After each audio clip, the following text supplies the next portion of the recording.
What's going on, everyone? Welcome to the July 6th edition of the MLB Sims video. I'm your host, Adam Scherer. You can follow me on Twitter at ShipMyMoneyDFS. We have a short 6-game MLB slate tonight. We're going to look at the MLB Sims tool for DraftKings and see what's showing up early on. Now, keep in mind, things will look different or could look different by the time we get to lock. We're going to have lineups released, probably some unexpected hitters in those lineups, ownership changes potentially, but taking an early afternoon look at how things shape up, and we can walk through how the lineups look. You should be able to pull things away as far as roster construction tips, ways that you could potentially make your lineups better. Also, you could just sign up and use this tool. If you're looking to do that, there are links below on YouTube and on Twitter. $60 a week, $180 a month, whichever you prefer. It will make you better at DFS. Whatever your starting point is, you will be better by using this tool. And we're going to walk through how to use it and also what's showing up. Now, first, as far as using it, all you're going to need to do is make either somewhere between 250 and 2,000 lineups. I recommend 2,000. I use Fantasy Cruncher for it. And then you upload those over here on the left-hand side. You also can use our projections or your own. Today I used my own. So check the use custom projections box, download the template, put your projections into it, upload it, you're good to go. Then you just click Run Contest Simulation. Within a minute, you're going to have all of this data that we are about to walk through. And we're starting with the lineups that simulated the best, had the best simulated ROI. We have a 5-man Boston stack, 2-man New York secondary stack, followed by a Mets 5-man with a Yankees secondary stack. Looking at the first one, the Boston one, we have George Kirby and Tanner Bybee as the two pitchers.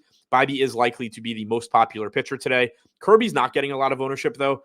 He is pulling around 15 to 20%, but on a 6-game slate, that's not a ton. We have Julio Urias in his price range getting more, so you are saving a little bit of ownership there. The Red Sox are going to be popular, but they also offer a lot of value.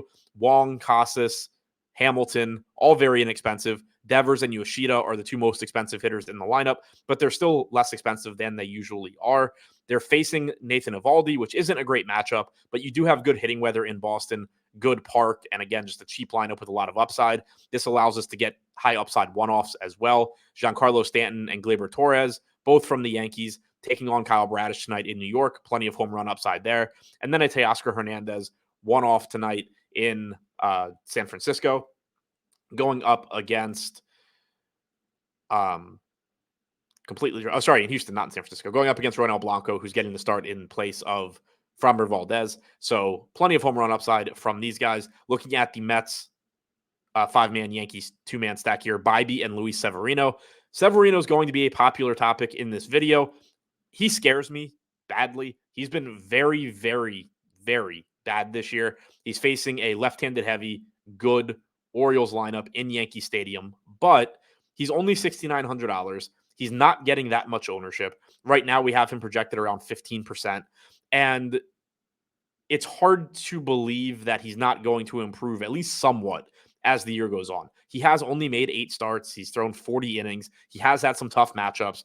His strikeout percentage is like 9 points lower than it was last year. That's probably not going to hold. Most projection systems have him around, 23% give or take. So far this year, he's only at 18. So it is likely, even if he doesn't get back to what he used to be, that you do see his numbers improve going forward. And on this slate, there's not a lot of good pitching. He is cheap, and he's not getting that much ownership. So he does make sense as a tournament play. He's showing up in a lot of these lineups.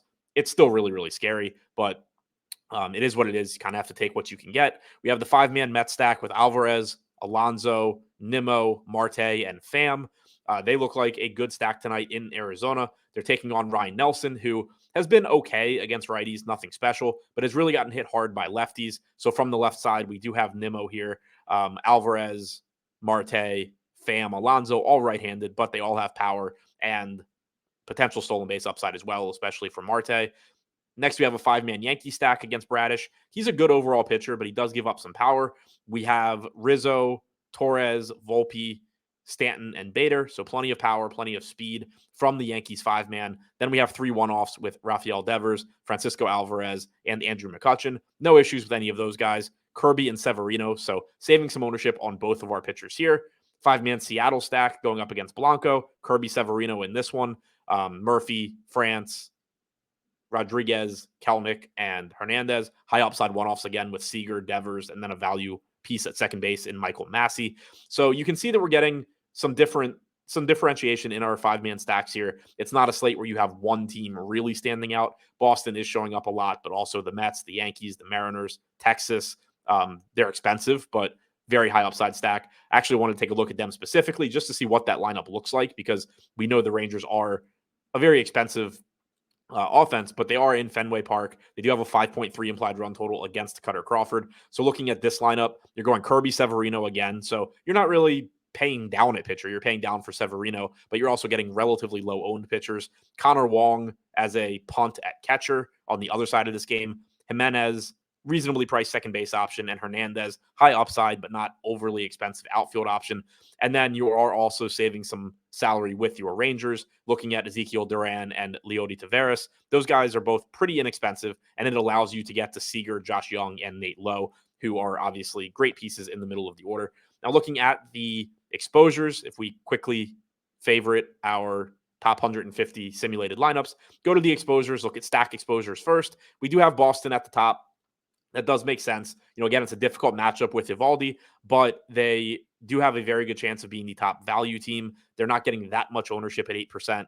In terms of aggregate ownership, they are 5th on the slate, but it's also a little bit misleading because Devers and Duran are pulling more ownership than the rest of the team. Next, we have the Mets in that good matchup against Nelson. Then we have Arizona on the other side of that game taking on Carlos Carrasco. So 2 high probability stacks here. Seattle taking on Blanco. No issues with that one. Cleveland looks good. They're facing Jordan Lyles, who is very bad. Cleveland is projected for the second most ownership, but they also have the second highest top value percentage on the slate. So not surprising to see them showing up as well. Those are the 5 stacks we're getting to with double-digit exposure. If we look at the individual players, Severino and Bybee coming in both around 60%. Bybee looks like the best pitcher on the slate. He's been good this year. He's got a really good matchup with Kansas City. Severino is a lot more scary, as I mentioned, but there are good reasons for getting to him. Only projected around 15% ownership, and you don't have a lot of good pitching on this slate. So he's just showing up as a really good combination of value and upside. This is a spot where if ownership were to change and we get the ownership on Severino rising as the day goes on, I would fully expect him to be coming down and more of, for example, Kyle Bradish for $300 more on the other side of that game to be popping up. George Kirby, only projected for 17.5% ownership. He was showing up in a lot of those top simulated lineups. And this is another situation where right now Kirby is only projected for 17.5% ownership. Urias is at 24% at about the same price tag. And then you also have more ownership coming into guys like Bradish and Blanco. So Kirby's just showing up as a very good, somewhat under-owned play, a good way to differentiate your lineups without giving up upside. He does have a tough matchup against Houston, but probably no Jose Altuve, definitely no Yordan Alvarez. So it's not as strong a lineup as usual. If that ownership were to come up, our exposure probably comes down, but I have no issues with getting to Kirby at that ownership. Then you start getting some really good hitters. You see it naturally cap right around the 30% mark. That's something I like to look for, especially on slates where it's not a super short slate and there's not one particular offense that stands out. So I like to see it capped right around 30%.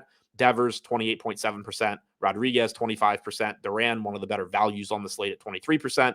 Punting catcher a lot with Connor Wong. No problems with that. You're getting to Jimenez in a good spot. Hernandez with power and not getting a ton of ownership. So very happy with the hitters that we're getting to here overall. Looking at stack ROI, it looks like the Red Sox are showing up, not surprisingly, as the top 5-man stack ROI. Individual players, you're getting Severino. Again, not surprising based on the teams that we were looking at, showing up as your highest simulated ROI. So it'll be interesting to pay attention to if that ownership moves as the day goes on. If it doesn't, I will probably be riding with Severino and the Red Sox and hoping for the best, even though I don't like either one of their matchups. It is a 6-game slate. You kind of just have to take what you can get.